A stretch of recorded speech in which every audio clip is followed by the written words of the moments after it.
Колешке Лазареска, зарем вие излеговте да говорите за локални патишта? Не е далеко времето на вашиот Константин Георгиевски, ама сепак ќе ве потсетам на тоа како се грижеше и како градеше локални патишта. 4 години беше градоначалник, за на ден пред избори, до толку да се зале што и дрвата во Охрид ги асфалтира.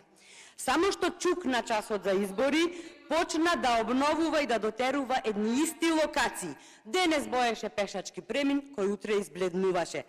Не му беше важно ни што има на улицата. Герамиди на улицата си помина асфалтот. Нека помине сега. Избори ближат, наредните избори ќе ги направам подобро.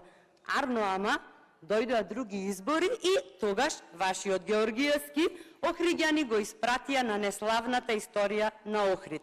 Денес, за само неколку месеци од градоначалникот Кирил Пецаков, говориме за асфалтирање на улици.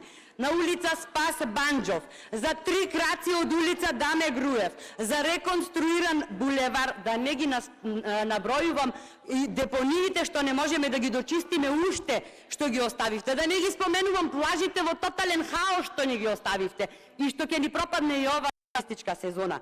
Овој пат, колешке Лазареска, она што ме предомисли во контекст на овој закон е новиот градоначалник кој парите од заемот ќе ги искористи за она за што се предвидени, а нема да си ги стрпа в джеп. Од дебата со градоначалникот бегате, а камоли од избори, колешке, 17% реализација кажувате. Дури и тие 17% реализација се за 7% повеќе во споредба со извештајот на јавните предпријатија во истиот квартал минатата година. Патот Кичево Охрид, да не го спомнувам, не е локален пат, но верувајте, има иницијатива да го прогласиме за културно-историско наследство. Ви благодарам.